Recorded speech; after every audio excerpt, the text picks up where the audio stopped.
Welcome to the Portland Real Estate Podcast, Oregon and Southwest Washington's #1 show for real estate news and information. Without further ado, here are your hosts and a couple of guys who, as busy realtors and successful brokerage owners, know a thing or two about real estate.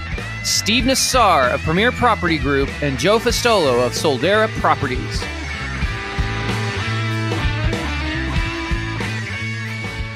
Well, I'm going to try and do this justice, Steve. I feel the absence of Tucker, but hey, everybody, welcome to the Portland Real Estate Podcast. This is episode number 138, and we have so much to talk about. It's a new year, lots of changes with the podcast, and tomorrow happens to be Masters in Real Estate's 10-year anniversary. We have lots and lots of things to unpack.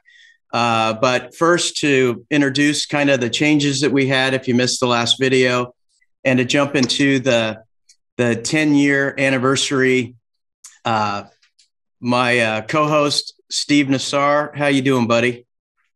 Really, really good. I'm actually typing here for people to give us their questions and comments live here on Facebook on Masters. You're right, Joe. The ghost of Tucker looms large, right? But we are we actually have done some stuff. We talked about this in the Tucker farewell episode, which was episode 137. This is 138. We hired a national consulting company, a podcast consulting company, who we've been very impressed with, and who has helped us with a few little tweaks we needed. We had been struggling with how to go live into Masters, and that was the first and most important thing they helped us do, which we did effectively today. We were testing it a little bit before the show. Some of you might have even noticed in Masters that there was a test live stream or two that were posted. So we have some big guns behind us, helping us bring this show to you in its most professional and purest form. Even though we don't have Tucker and some of his resources that had initially helped us start the show. Heck, Tucker might even be watching this from Florida. So if he is, I hope he is. And I hope we're doing it justice. And, it's important for those of you who didn't see the last episode. I kind of screwed up recording half of it. I only recorded half, not on the live stream, but on the Spotify and everywhere else, Stitcher. But, he left and he's in Florida now. And it was, Steve, it was originally his idea, right? Isn't it? Absolutely, 100%. We got to do this. And it was his baby and he controlled all of the tech. And so now the torch has been passed for Steve and I to make it even better, but we have to control all the tech. And so that's sort of scary when you do it the first time. Yeah, and I kind of explained the last time on the farewell show. I said, this is like when Steve Carell left The Office, right? I don't know if you guys noticed, but if you ever watch Comedy Central, by the way, The Office is just like on constant repeat, all the episodes. So here in the last few months, I've been kind of watching some here and there every once in a while. If I'm getting ready for an appointment on the weekend, I'll turn it on. But one of the things, so they, The Office, they lost their original guy and kind of the firepower behind it. But what they did do, and it's something Joe and I are committed to doing. First of all, Joe and I are no slouches, right? We can help carry a show. We know that, and we're excited to do so. But The Office also brought in some really cool guests, sometimes for short stints. I don't know if you guys remember, but Will Ferrell was in there. He came in as the new branch manager for like half a season or a season. And then there was, I don't know all their names, but there was very recognizable people that came in season after season. And that show really did flourish even after Steve Carell was gone. And in that vein, one of the things we talked about on Tucker's farewell episode is we want to have regular guests. We don't always want this just to be Joe and I. I mean, today it is just Joe and I, and it's actually an anniversary show, and we're going to go into that here in a little bit. An anniversary show for Masters, Masters in Real Estate. But in the future, we want some regular guests. We're going to have people reaching out to us. We're going to be paying attention to who's adding the most value in the Masters in Real Estate group, people who are commenting on some of our live streams. And we're going to, one way or another, get those people to come on, be our, that third voice on future shows. There'll probably be some people that are naturals that we'll ask to be regular guests. So as a call to action, if you are interested in that, please, if you have an hour to call Joe, because that's usually how long it takes when you call Joe to have a conversation. I have made a little dig on you on Facebook. I think your wife agreed with me, by the way, Joe. She thought it was hilarious. And I said, well, if you knew something about the guy that posted that comment, we're both offenders. You ask what Joe time it is, and we tell him how to build a watch. Joe had a comment about how he in school he was the kid that talked too much. I said, yeah, nobody has ever said I'm going to call Joe real quick in the history of conversations, and I was half kidding. But if you have if you want to have a quicker conversation, all kidding aside, call me. But reach out to one of us, or we'll reach out to you. Let's get some regular guests going, and we're going to make this show amazing. We should probably talk about timing and format too, Joe. We've changed to a new day. So for the past about year and a half, 2 years, really, it was at the start of the pandemic, we had gone to where we were doing Friday shows at 11 a.m. There wasn't really a rhyme or reason to why we were doing that. But Joe and I have kind of discussed this, and we think a better time slot for this show is Wednesdays at 11:30. And to be more specific, we're going to do every third Wednesday, right, Joe, of the month? Yeah, the third Wednesday of the month. Yep. And that's what today is, third Wednesday. Yeah. So every third Wednesday at 11:30, and we like Wednesday because it's the middle of the week. So those of you who are driving around, or, if you can catch it live on Facebook, all the more better. And we figure some of you might even be breaking for lunch, eating lunch at your computer. You can eat there, watch us, comment, be a part of this. If you can't take it live on Facebook, you have other options. You can watch the recording on Facebook in Masters. Or, of course, as has always been the case, we are going to can this, take it, clean it up, and put it out as an actual podcast, which you can get through all your typical podcast sources. It will be dispensed. You can listen to it while you're driving in your car to appointments, and all the other good stuff that you've been used to with this podcast. Anything you want to add there, Joe? I think Wednesday is a good call. It's the middle of the week, and you're the furthest away from the proximity of the weekend. Sometimes people borrow a Monday and play hooky, or borrow a Friday. If you like skiing like I do, I like skiing when the snow is great and there's no other people. And usually that means not on the weekend. So Fridays doesn't really work as well as Wednesdays. And you know what? Wednesdays for me, I'm usually driving all over town, and I listen to podcasts while I drive, and it breaks up my day. So just because it's a video podcast, you can listen to it on Spotify and Stitcher and all the places. And it's great because if you are sort of religious about going to Masters and reading comments and posting and participating, or even just a faithful lurker, you're going to know the posts we talk about when we unpack the best of Masters, because the topics that we introduce are going to have the most comments and the most likes, or frowny faces, or shocked faces. Those are the ones we talk about, and you're going to know exactly what we're talking about. And our hope is through a podcast, we can expand on it far better than typing pages and pages in the comments. So, yeah. We've always been very, very vocal that, the podcast and the Facebook group, Masters in Real Estate, they're kind of like peas and carrots, right? To quote Forrest Gump. They really go hand in hand. They're not competition. It's not one's better than the other. It's almost like one's a car, one's a boat. What do you need to go across land, or do you need to go across water? And what I mean by that is, obviously a podcast it's a more closed off garden. It's me and Joe talking right now. And there are ways through the Facebook group for others to chime in, but it's mostly me and Joe, right? Whereas the Facebook group is everybody. Everybody can comment. Everybody can put in their thoughts. And in the course of making a post, within an hour, you could have 50 people, 80 people, speaking their mind. The challenge with the Facebook group is it's really hard to really peel all the layers of an onion that sometimes has to be done in a conversation, right? Generally speaking, you want your comment to be, bite-sized. If it gets much longer than that, people just don't read it, and it loses its effectiveness, and it's just not the best use of a Facebook group. And so that's where the podcast has really come in. We are able to take these subjects that are impactful to you guys, that are ones that are hot topics or they're new, especially when it's a news conversation, right?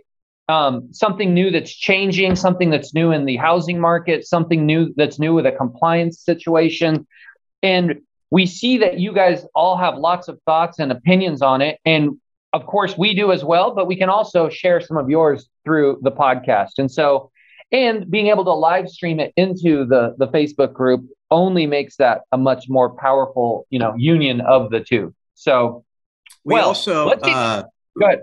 The power of this in Masters is we get to have people that, we have almost 8,000 people in the group. And then we have a gazillion more people that just listen to the podcast that aren't in the group. We're able to bring the top people who can make a difference and who can listen to us, like the CEO of RMLS. We've had Kurt on a few times, the top people at PMAR, the real estate commissioner in Salem, the top people from NAR, talking to us about changes that are going to happen before people even know it's a thing, right?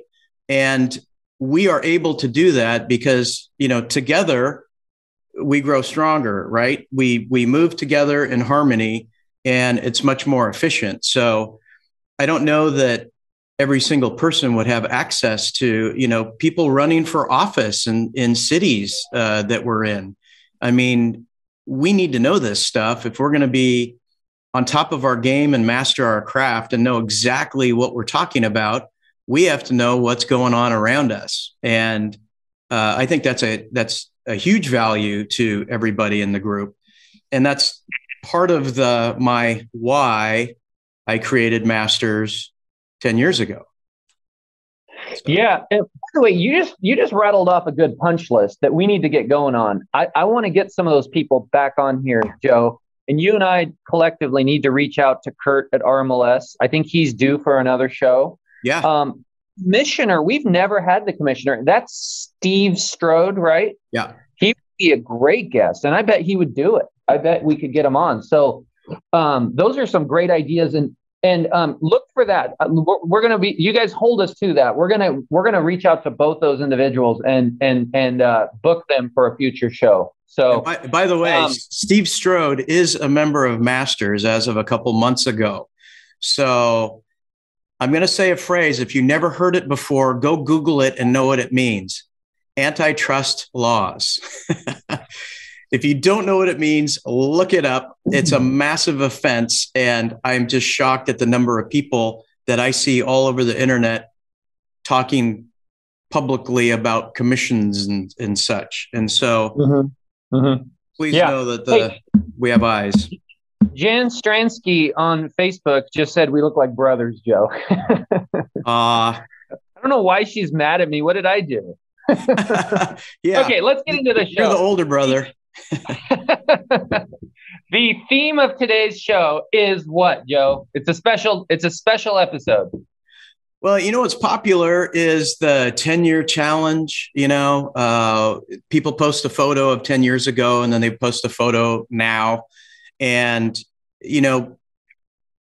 I started Masters in 2012, January 20th, 2012.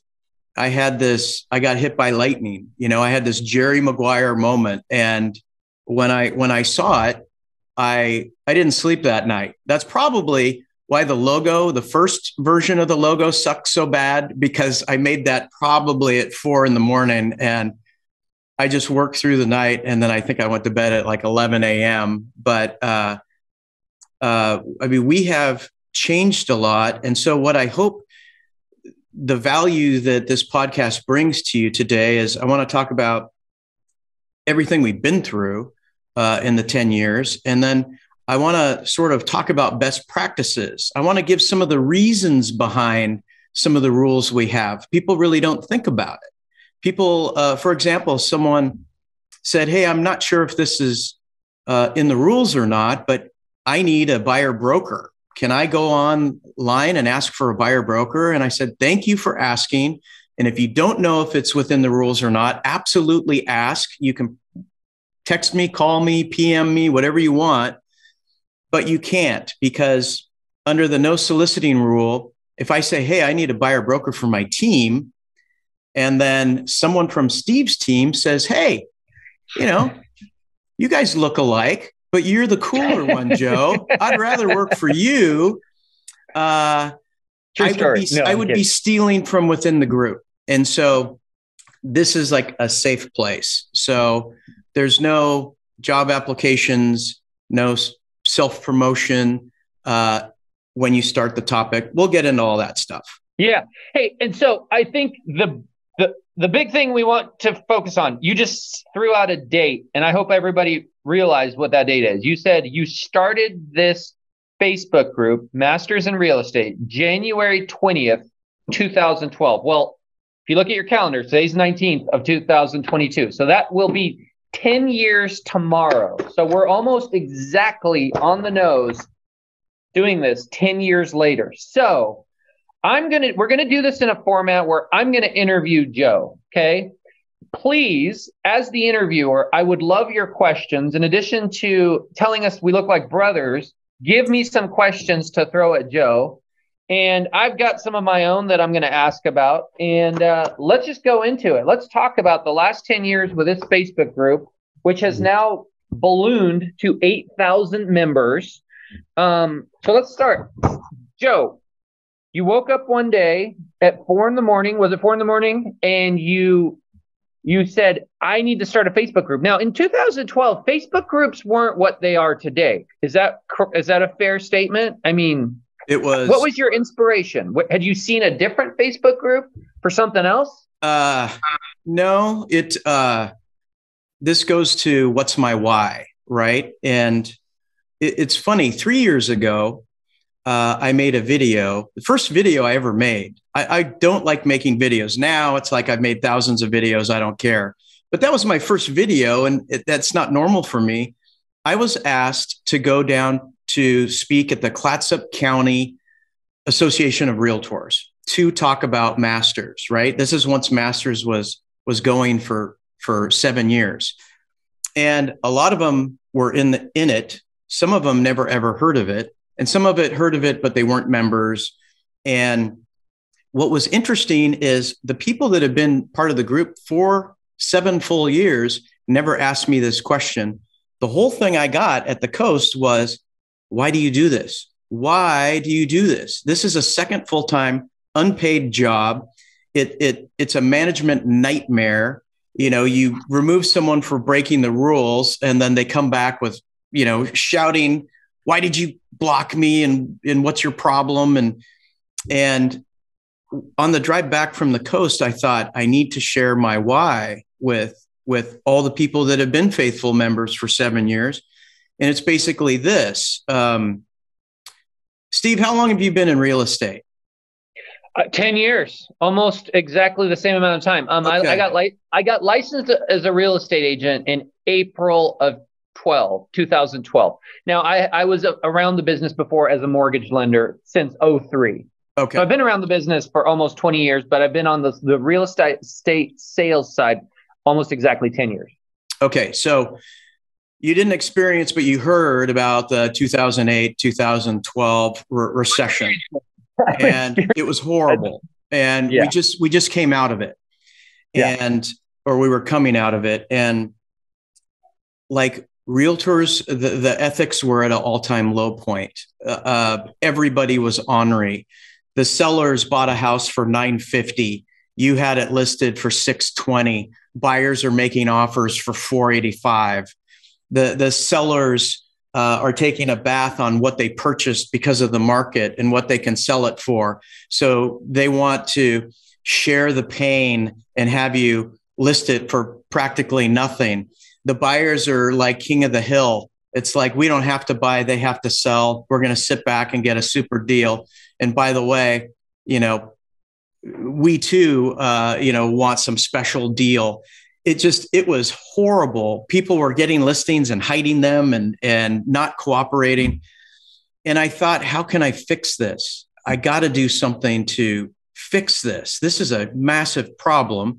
And I know it's the market, but it's how everyone was reacting to the market. And then I thought, well, here's what I'm going to do. I'm going to be the most professional, the most ethical, the most cooperative person there is. I'm going to go out and show property. And then I'm going to carve out a time and call each one of those people and give them feedback that they didn't ask for, just unsolicited. Hey, I showed your property. Here's their thoughts. I wanted to be that guy. And I realized that was a recipe for failure. I mean, I could still be that guy, but if you look at a real estate transaction, there's no less than 10 entities, right? You got listing agent, selling agent, buyer, seller, escrow person, lender, appraiser, inspector, contractor, on and on. Warranty. Yeah. There's a dozen people at least. Mm-hmm. If anyone in a transaction is unprofessional or an idiot, it's going to be exponentially harder to get it to the finish line. You sell a house in Camas, they pull an appraiser from Estacada. They have no idea what they're doing. They appraise it for 50 grand low on a VA or FHA loan, which you get an appraisal with that type of loan, it sticks for 6 months or 9 months or something like that.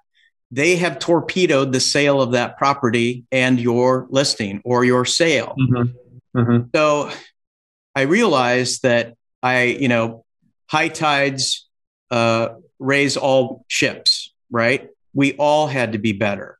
And not just realtors, but lenders, title companies, attorneys, surveyors, appraisers, and they're all in the group. And that was my epiphany. And Joe, great feedback. I want to ask that question one more time. Did you belong to different Facebook groups outside of real estate? I mean, how did the Facebook group idea? Because I believe, if I'm not mistaken, you're in the early days of. I mean, now flash forward to 2022, and there's all sorts of real estate Facebook groups. Okay, yeah, none, and we're going to talk about the difference between masters and them here in a second. But back then there wasn't, and you were one of the first of the Mohicans, if you will. What was there a specific inspiration? Did you have an insurance friend that said, "Oh, I'm in an insurance Facebook group"? Were you in a family Facebook group? No. You remember? So I think people know this, but if you don't know this, I'm one of the owners of Soldera Properties, and how we run the company and our ideals is. I just got something that says meeting is now streaming live on Facebook. I think that's okay. Okay, good. Yeah, I think hopefully that's a reminder. Yeah, I think we're still live. So yeah. if we teach and make everyone more ethical, knowledgeable, professional, technological, all the things. Well, Soldera Properties is just a tiny little company. We had to do it with everybody. Did Soldera have a Facebook group for the agents? We have our own group, but I had to extend it. Did you before Masters? I can't remember. Okay. I can't remember, okay. But there were no groups. And I'm thinking about it and I'm like, how can I take our morals and principles and what we do? I have to share it with, we don't sell in-house all the time. I mean, we're going to cooperate with all the other companies and all the other brokers. And we're going to have a smattering of lenders and title companies and appraisers. And I thought this group thing just came out with Facebook. I didn't know if it'd be good or not, but I'm like, I can do this for the masses. And if groups is something that will catch on, then I need to protect the integrity of the group. And so I'm really bullish. I got a team. We're bullish on the rules. And let me pause you real quick, Joe, because but I know we're going to get to the rules here in a second. Okay. Let's talk about the early days. Okay, let's say it's January 24th of 2012. Okay, or go a week later, 2 weeks later. How many people are in the group? Who are you inviting? How did you grow it? I started inviting people who I knew that were a realtor or a lender. That's how it started. And it's people I know to be shining lights, brilliant people and ethical. And I thought, if I'm going to have a group, I'm going to start the group with the people I consider to be the best of the best. And, everybody else can ask to join, and then we really scrutinize them to make sure they are who they say they are as best we can. But I sent the invite to, I've been doing this forever, so I know a lot of people, right? So, this is my 30th year. Were people accepting it right away? Were they accepting it right away? Like, they're like, oh, that's cool, Facebook group. And did conversations start to blossom right away? I know you led a lot of the conversations, and you always have. It's interesting because back then you could just add someone to a group. They didn't really have a choice. Okay. You just add them to the group. Which is much different from now. Now you have to invite them, or if people recommend somebody, or someone sees the group and asks to join, they have mandatory questions. Back then, you just add them there in the group, and then I knew my responsibility was to have amazing content to keep them there. Mm-hmm. So that's how it happened, and we grow slowly. I mean, look, there's groups out there. Lab Coats, for example, they have like 150,000 members, probably more than that by now. They didn't have any rules. You just click a button to join, and you joined. You could be anybody. You could be, a car salesman. Exactly. You could sell shoes at Nordstrom. Right. And those people are on there, by the way. Let's talk about that difference, because I think there's a high level belief that the bigger is better philosophy with groups. And I'll tell you, that is not my experience. That is not my experience. You started before Lab Coat Agents. It's arguable that if you had wanted to try to go national with Masters, that you could have, and maybe you could have been a national with 80,000 people. We'll say real estate people, but maybe that's, with an asterisk. The problem, but what you did, Joe, and what I love about Masters, and I'm going to just tell our listeners right now that when I have a question or a thought or something to share, I never go to any other group but Masters when it's real estate related. And I like Masters personally because there's accountability in that group. People know each other. Now, do I know all 8,000? No, but I bet I know a couple thousand, and that couple thousand probably knows the other 8,000. So you're always within a couple degrees. It's at 6 degrees of separation from Kevin Bacon. Well, you're within 2 on Masters, right? And they're generally local people, right? So you've heard of them. You can look at them. Sometimes you can even know their experience in the business. You can know how much they're selling, so that you can kind of take with a grain of salt what's being said.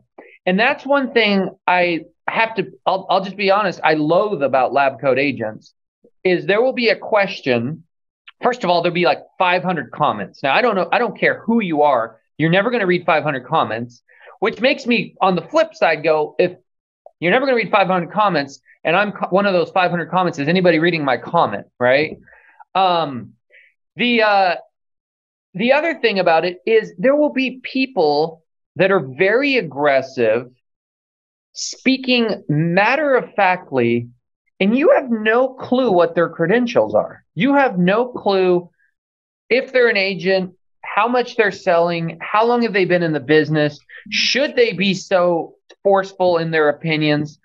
A good friend of mine, I won't name names, but poor guy, love the guy to death. He loves these groups. He's very active on Masters, but I've also noticed he's active on some of the other groups. And he constantly sees himself in contentious situations. I saw one recently on Lab Coat Agents where he made a comment, and then several people jumped on the dog pile, nitpicking it, and there's just a lot of that going on with some of those other groups. In the recent years, there's also been a lot of local real estate groups. I think if you actually look, you'll see that there's now probably half dozen to a dozen other Facebook groups locally trying to compete with Masters. None have gotten the traction here locally that we have with Masters that you've created, Joe. But they don't. Again, the devil is in the details. Having a successful Facebook group with a real estate focus is all about how you manage it, how you control it, the rules of the road that you not only set, but that you enforce. So let's maybe jump into some of those, Joe. Okay. Let's talk about the rules, getting approved, and a questionnaire. Talk about that, Joe. Okay. So again, we're very protective about the group. So we have mandatory questions that people have to answer or they do not get in the group. And it is, we have rules. Will you read them and follow them? And they have to say yes. And then it says, prove to me that you are a realtor or in a real estate related service.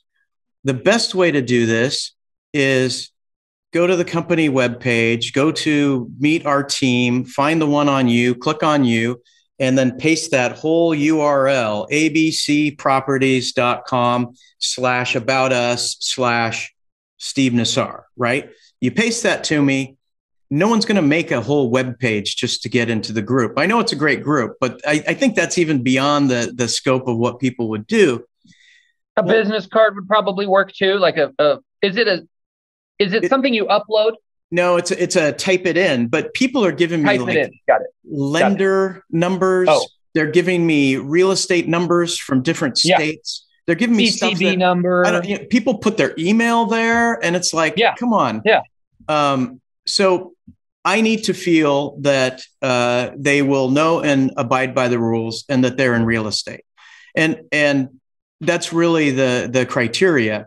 But from a management standpoint, I tell them, follow the rules, follow the rules, follow the rules. You break the rules, you're out.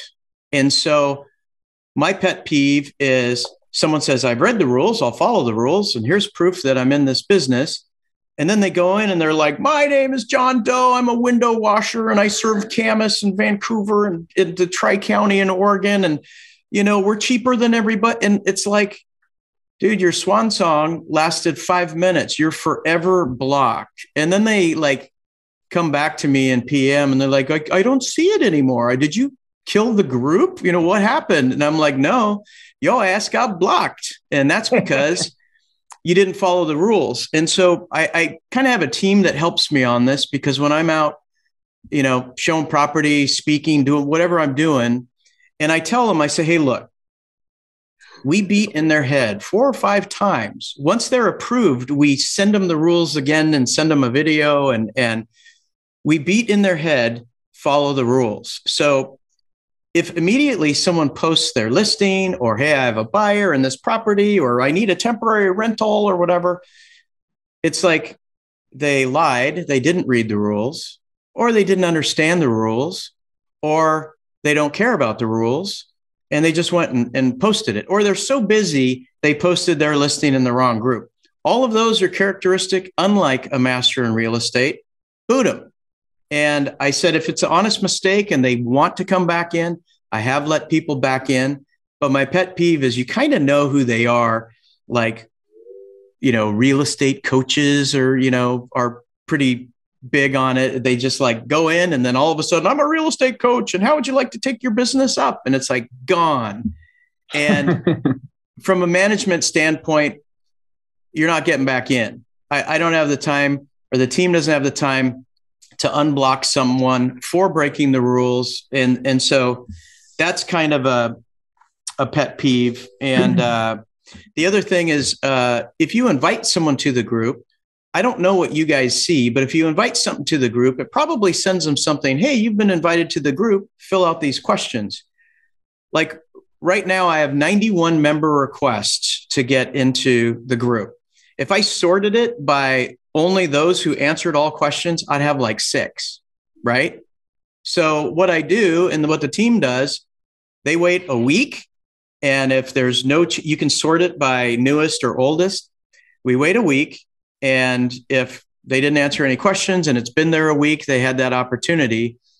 We're hitting that delete button. Like the words on my delete button are wearing off my keyboard from just hitting that. But when people are like, hey, I invited someone in my office and they're not a member and what's wrong? It's like, probably didn't answer the questions. So, yeah. So, one thing you pointed out, Joe, and I think this is unique to your group. Again, in a lot of the other groups, there's really aggressive people. It feels like they're on a mission to just get in a fight, okay? And we don't see that on Masters. And I think part of that is that one thing you said that I really appreciated is you're IDing people before they come in. There's a lot of fake Facebook profiles out there, okay? And I'll tell you why they're out there, by the way. Facebook could, if they wanted to, they could forbid there being fake profiles because they could say, hey, to start a profile, upload your social security card or, some kind of ID to prove you're the human being. Facebook doesn't want to do that. You know why, Joe? Because they want to be able to say we've got 4 billion people on our site, when really there's probably 3 billion people, and then those 3 billion people have another billion fake sites. Yeah. Fake profiles. The problem with a fake profile is there's no reputation to protect. There's no accountability. If a fake profile is in a group like Masters, that person can be a complete jackass, can say inappropriate things, can pick fights, maybe passive aggressively, maybe not so deliberately that you get booted, but in just a nip way to make people uncomfortable, create anxiety, and nobody knows who the heck that person is because they're not a real person. By simply IDing people, you're preventing those people in here. And I guarantee you the other Facebook groups for real estate that I'm familiar with aren't doing that. Beyond that, you're policing of it and booting people. And on the surface, it sounds like an aggressive stance, like 1 strike, you're out. But I get why you have to do it. Like, can you imagine if the rules were 2 strikes, you're out, or 3 strikes, you're out? Can you imagine the logistics of having a spreadsheet with everybody who's breaking a rule and then you putting a strike there and going, okay, they got 2 more to go? I mean, it would just be a nightmare. Yeah. So to your point, and I liked what you said, you're either a master in real estate or you're not. And the masters in real estate follow the rules. They have attention to detail, and they can function on a basic level. And what you're saying is like the rules aren't, the bylaws of masters in real estate aren't a scroll. They're not 50 pages long. It's a quick questionnaire. How many questions on the questionnaire? 3. 3? Yeah, that's the maximum. It takes people a week to do it? Okay.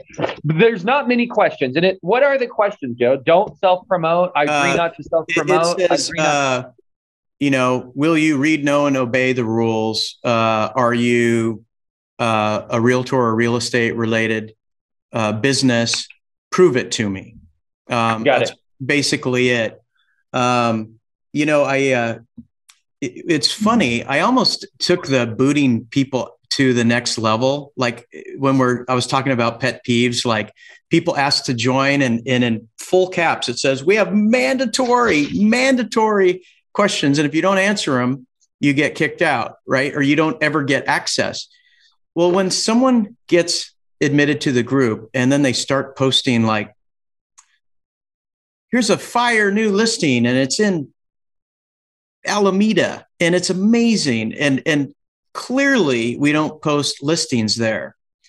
The only correct response is, hey, delete that thing before you get canned, because you're going to get booted indefinitely. But then people are like, ooh, how many bedrooms? How big's the lot? Yeah. I mean, I felt like, you know what? They're kind of in conspiracy. I should boot those people that don't have my back, that say, delete this immediately. And secretly, if you want to know all about the house, PM them so the group doesn't see it. But do not do it on the wall. And I thought about, you know what? Someone posts this, and instead of saying, oh my God, delete it quickly, they're like, oh, tell me more about it. And, you know, I thought about doing that. I want to also point out to our listeners, you can flag it to the admin as well. Any post on Masters, if you go to the 3 dots on the right, I just did it right here. It says report post. If you click report post, it then says, please select a problem. If someone is in immediate danger, get help before reporting to Facebook. Okay, hopefully that's not happening. And then it says, you know, it gives you options: nudity, violence, harassment, suicide, self-injury, false information, spam, authorized, something else. Okay. One of them, anyways, you can report the post.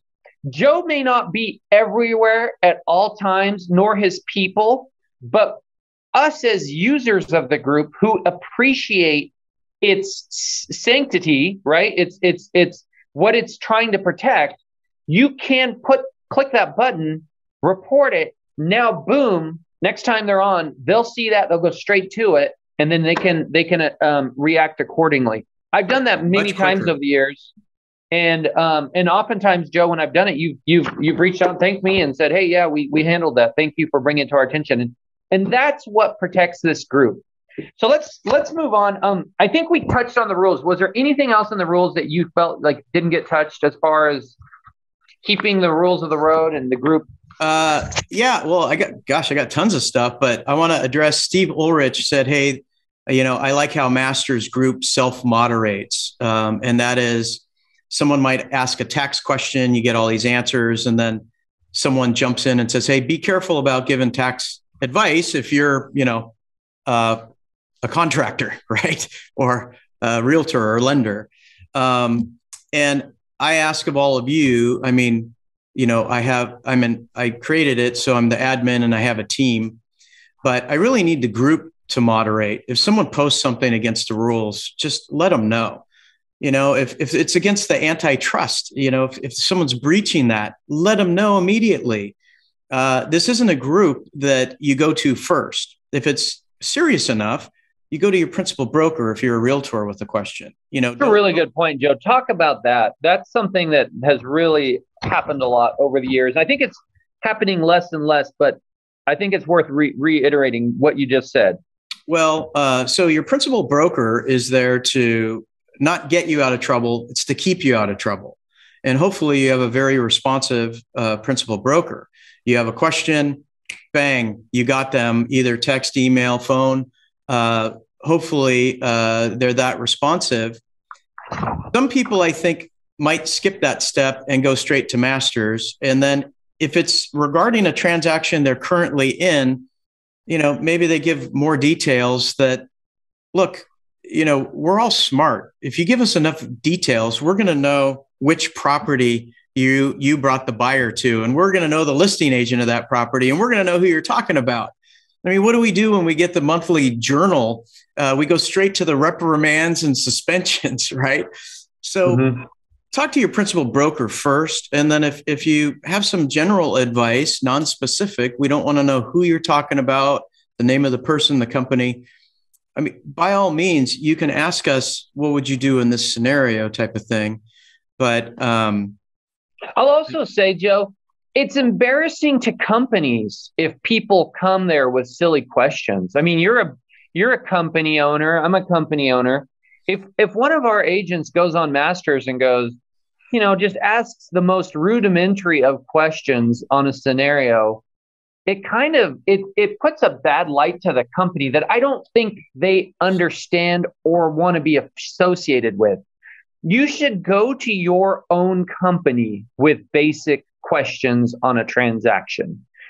for your sake, for your client's sake, for privacy's sake, for your transaction, and for your company's reputation that, hey, we know how to run a business. It's the stuff that falls out of the principal broker realm that's interesting to have on Master.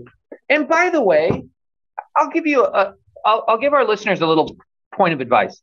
If you go to your principal broker and you get their take on something and you're just like, is that right? I'm not sure. Maybe ask them, hey, do you mind if I put this out to a few of my associates in the business on a Facebook group just to see if how they would handle that? Ask them, and they may say, yeah, they're and I get that, because maybe there are times where there's several opinions or there's several ways to go about something, and that can be interesting. And maybe put that in your post. Hey, I checked with my principal broker. I got their take on this, but I'd love to hear what some of you veteran agents out there think of this. That's a little different than going into the group and just asking 101 questions that make you look like a rookie, make your company look like they don't know how to manage their agents, and just it's just not a good look all the way around. Would you agree with that, Joe? Yeah. And so I sent you those scribbles yesterday. Let's kind of rip through some of those. And I wanted to unpack some of the reasons for some of these things. Take principal broker.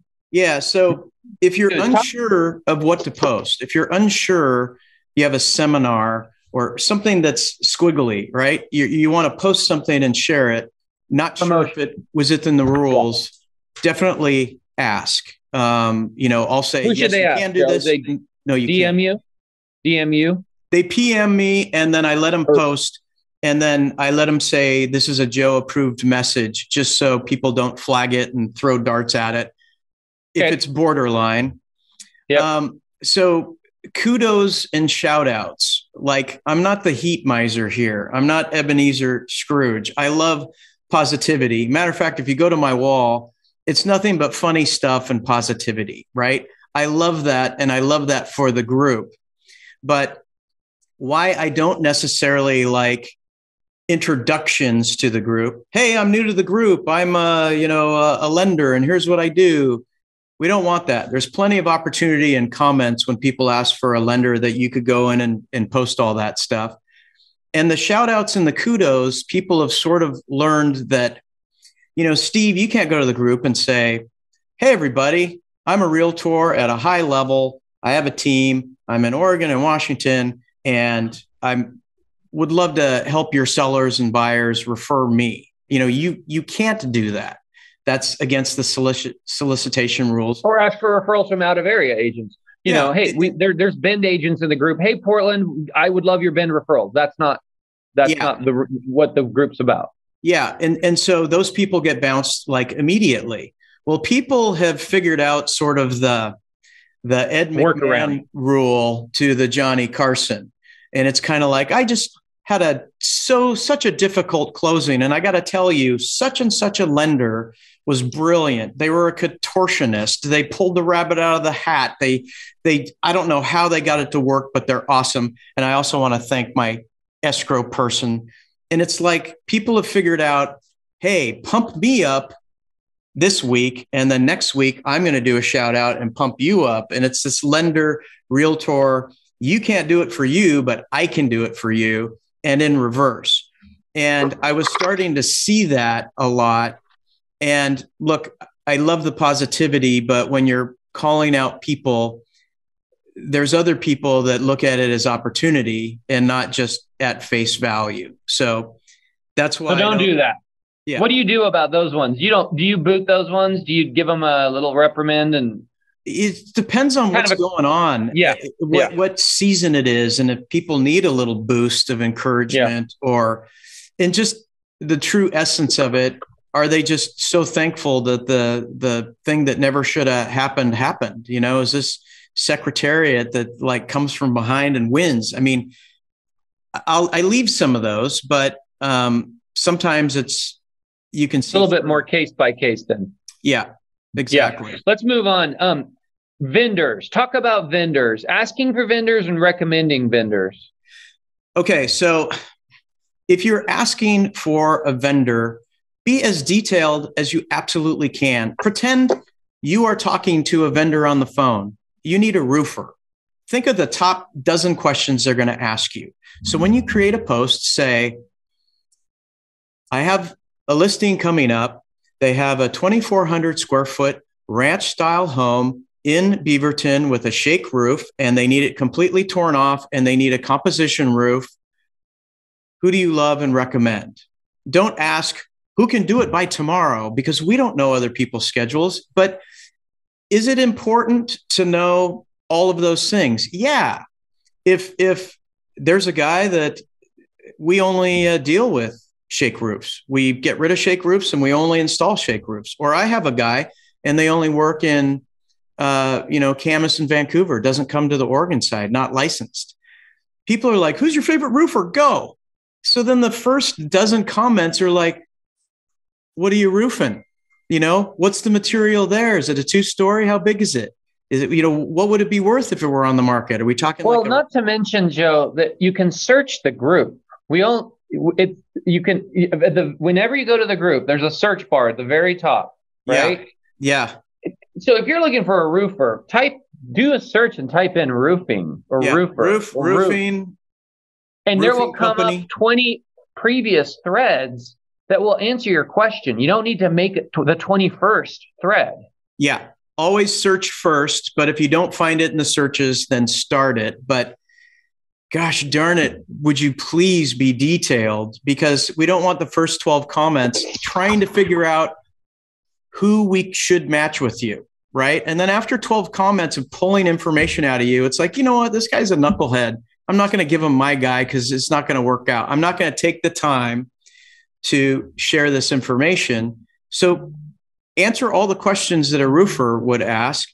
On the flip side, when you're recommending somebody, give all the information. Like, people just tag people. Oh yeah, you want Dave Hawthorne, and they tag him. Well, if Dave isn't in the group, he's not going to know about it. If the person that posted the thread isn't friends with Dave, they might have strict permissions. You can click on it, go to his timeline, and see like nothing. So that wasn't helpful. So because these threads are searchable and you should always start that way, we like to recommend our good people. Dave Hawthorne, here's his email, here's his phone number. Here is his company website, about us, team, Dave Hawthorne, URL. You click on it and it goes straight to him. You can read how long he's been doing it, all this stuff. But the people that just tag people, it's pointless. You need to keep in mind that the person that asked the question is going to scroll down to the first person that gives all of the information. That's the person that they call first. So if you really have a vested interest in recommending your person, just give all the information. Recommending vendors. I would assume some of that recommending vendors kind of goes to what you said about a backdoor workaround to promotion, right? If you're recommending a vendor, don't have it be a workaround that you're winking at your vendor going, hey, I'm going to get you in front of a bunch of people. We've talked about that. Negative reviews. Was that the opposite of a promotion where you are tearing somebody apart? Is that what you mean by negative reviews? Yeah. So if you post anything on the internet for 3 seconds and then immediately delete it, it is out there forever. You posted it, it is out there forever. When someone says, hey, I need a good inspector, and then someone jumps in and says, well, let me tell you who not to use, you really got to be careful about that, because that happened once. There was a, inspection company, a lender, different things. They had someone say, hey, look, I had this experience and it was terrible, and I strongly recommend you don't use this person for these reasons. Of course, it gets screenshot 100 times, emailed, private message to them, and then they're on a witch hunt to crucify that person and then everybody that said negative things about them. And, look, people need to know who to use, and they specifically need to know who not to use. And, I select my language very carefully. And, when my kids were little, we would teach them to take a no thank you bite. You have something on a plate, you're at a guest's house and there's broccoli and it's just, take a no thank you bite. They have to try it. And then they say something like, yeah, that's not my favorite. They don't say, oh my God, you could have boiled my old sneakers for 2 hours and that would have tasted better than this crap. So, I would say, hey, I have had them on a transaction once and I didn't have the best experience. That I'd leave it at that, right? Or if I really had a horrible experience and want that to be known, I will let this person know maybe by private message. Again, private messages can be screenshotted too. So I'm very careful about the negative stuff. I want them to know my experience and don't use them. I'm not going to publicly blast somebody because do I want someone who wants to sue me for slander or, give me crappy reviews as retribution on Google pages and stuff? I just be careful on the negative stuff. It's a necessary part, but word it so people know not to use them without completely killing them. Joe, you were going to talk about masters being national. There was questions yesterday. For some reason, there's a perception that it's national now. I'll give you my experience. I did see recently a post, and I swear the person was from Texas. So obviously, once in a while, somebody gets in that's in a different region, part of the country. Speak to that. So we're 95%. This started in mainly the Portland Tri-County area and Clark County, right? It's normally a 4-county thing. The closest proximity to the Columbia River of Washington and Oregon. But, good news travels. And, we have people that have moved from here to Bend and they're opening shop there. And now they're in Bend. And other people in Bend are like, wow, what an amazing resource. And then we have, there's a channel. I mean, our own beloved Tucker Merrihew moved to Florida. Look at all the people that are getting out of Dodge, moving to Florida, Texas, Utah has a big influx, Arizona, Idaho. And people are like, hey, I need a realtor in Boise, Idaho. And someone says, oh my gosh, I really love this person. John Doe, email, phone number, and then the website that goes directly to him. And then they invite John Doe to the group and say, fill out the mandatory questions, get approved. You can chime in on this. And from that, we do have lots of realtors, lenders, appraisers. We have people from, probably all 50 states, but the majority of it is here local. And for some reason, someone from Texas maybe replied something. And then there's this, oh, I didn't know this was national. I thought it was local. It's 95% or more local. And by design, right, Joe? By design. Yeah, by design. Yeah. But look, if there's people that do business routinely in Utah or Boise or even places that we don't go that are close to Klamath Falls or Bend or Medford, for example, we don't screen anyone for any reason. If you are in real estate and you prove it to me and you say you're going to abide by the rules, I'm going to let you in. So well, and the content is what helps police that. And we could say the same about the Portland Real Estate Podcast, the podcast that we're on right now, right? Could somebody from Texas listen to this? Sure. Could they get some value? A little bit. They're also going to hear a lot of weird stuff about a city that's 2,000 miles away that's probably not going to interest them. So inherently, they're probably going to lose a little bit of interest. And that's kind of the same story of Masters, right? Most of the content, most of the postings are Northwest focused, right? I think at this point, it's kind of morphed into it's a Northwest Facebook, real estate Facebook group. Most of Oregon, we see lots of people on the coast. We see people in Washington. I think there's probably a trickle up into Seattle. There's a lot in Bend. There's maybe some Northern California. But and the closer you get to the metro area, the more, you have the bigger saturation you have of members in the group. But so that the content helps keep it that way. And rest assured, those who are asking, why is it national or when did you go national? It's not intended. It's not the purpose. And the content will help keep it from being that, because that is, we have one of those already. It's called lab coats. And that's why there's 500 comments and everything's at 50,000 feet, because you can't break it down to the local laws and there's different laws in every city and in every state. But it's 95%, if not more, local. I mean, have you ever heard someone saying, hey, I need a roofer. I got a 2,500 square foot house. It's a 2-story in the Tampa area. No, nobody has ever done that. It's and if they did, they wouldn't have a lot of counties, right? It's local. Yeah. It cracks me up once in a while. You'll see people asking for recommendations of realtors really far away, and sometimes they get answers. But I would say if you need a realtor, this is my personal opinion, and Joe, I'd be curious yours. If you need a realtor in Topeka, Kansas, this might not be your group, because we're far enough away from that place.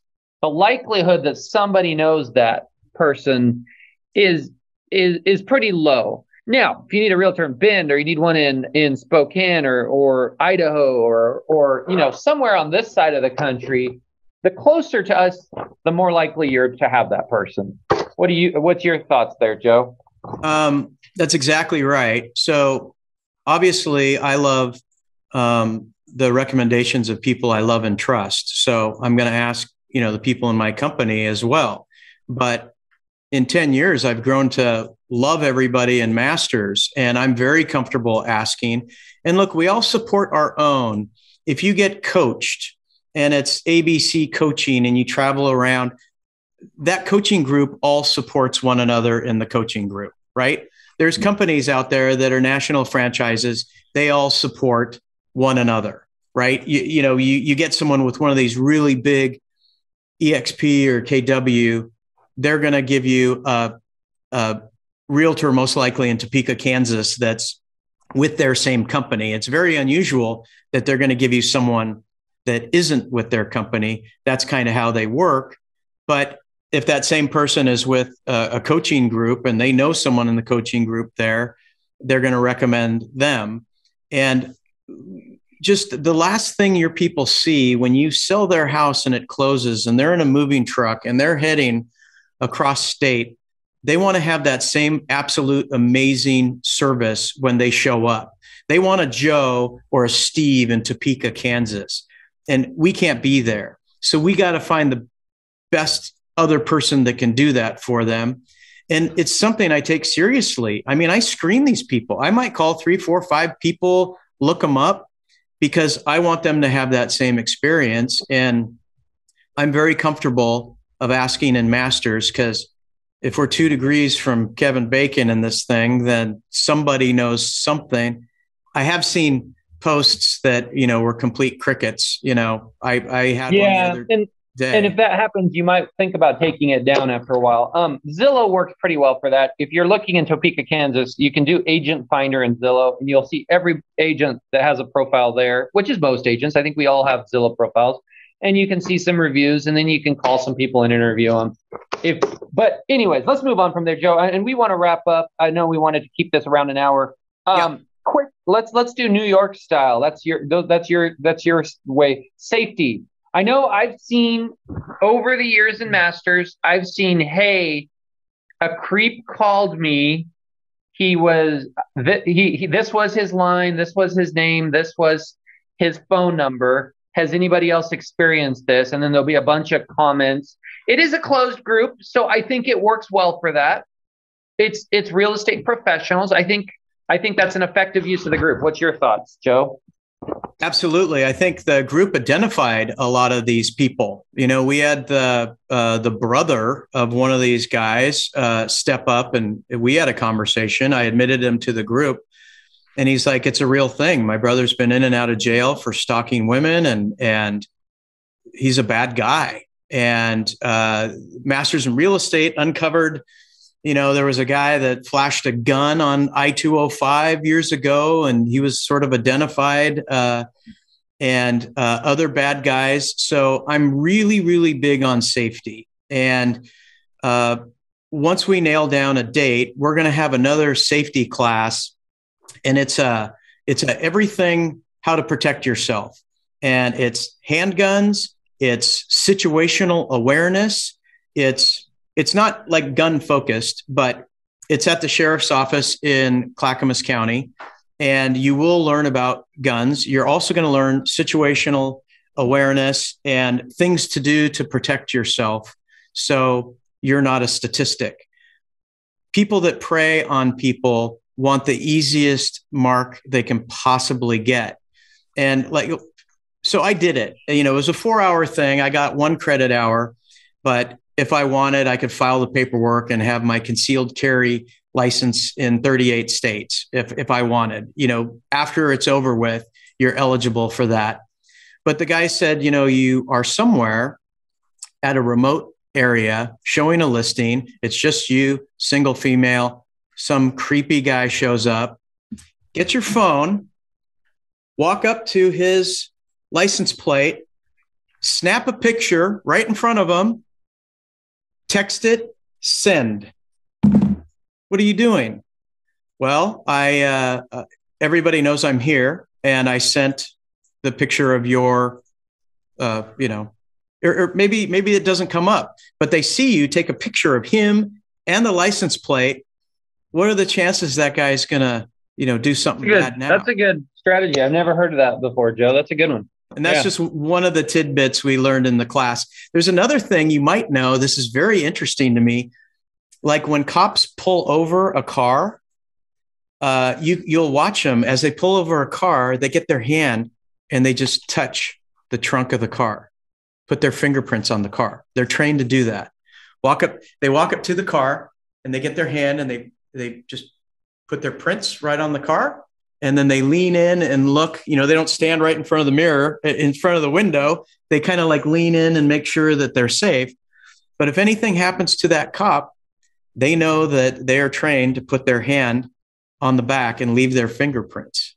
You can search videos. It's really amazing. Anyway, that type of stuff. Cool. We'll announce the dates when we figure it out. Yeah, that's great. Joe, I think we covered it all. I had all our notes here, and I've checked them all. Do you have anything to wrap up before we close out this 10-year anniversary for Masters in Real Estate? Not really. We covered all the topics. I just got to say thank you again to all of the members. Whether you're a participating member and you create posts and create comments, or you're a lurker, I love the lurkers too. You know why? Because in the future, I'm going to have a deal with a lurker. One of my brokers is going to have a deal with this lurker, and that lurker. Are we still talking about creeps? Just kidding. Yeah. Lurker sounds creepish, but I know what you mean. Lurker, the definition of a lurker read is everything someone who watches and never post, but doesn't say anything, right? Yeah. Read everything, never post. Yeah. Unconsciously, you may not know it's happening, but you are getting smarter. You are educating yourself. You are learning ethics and procedures, and the stuff you read is going to sink in, and it's going to make you better. And the whole mantra here is master your craft. So I appreciate all the members we have. If you think there's someone in a real estate related business or a realtor, new or old, invite them to the group, but make sure to tell them to answer the mandatory questions or they'll never get in. I think we could do better with more people. We'll get different perspectives. I'm not looking to take it national, and I'm not looking to open up admittance that anyone that clicks the button is in. We have plenty of those groups. So I just appreciate everybody, and gosh, help me moderate this thing. I can't be everywhere at all times. And I mean, if you flag something, that's the quickest we're going to see it. And I think we kind of ran through all the bullet points, huh? I love it. Yeah, great job. And thanks for all you've done, Joe, to foster and police and control this group and make it the valuable tool that it is. This was our first show without Tucker in the new era. I think it went fantastic. We are very excited. We've got a punch list. There's another guest also that Joe's going to be reaching out to, possibly for next month. So it'll be the third Wednesday at 11:30 a.m. Of course, Joe will post it to Masters in the days and week prior so that you guys, it's on your radar. And please contribute and we'll be and reach out to us if you want to be a guest on the podcast. We'd love to have those who can bring value to the podcast as well. So without further ado, Joe, now you can turn off the live on Facebook. Here we go. Technology. Love it. Bye, guys. Thank you, Steve. Awesome job, by the way.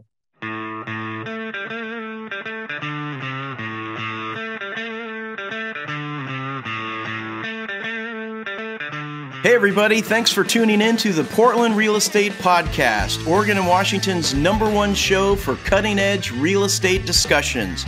Also, I'd like to give a shout out to the members of Masters in Real Estate, a private and exclusive Facebook group, and the #1 source for all real estate topics. Thanks for being there, gang. I love you. Finally, I want to thank our faithful listeners. Without an audience, we're just two guys talking to each other. Make sure you hit the subscribe button so the new episodes automatically come to you. Make it great.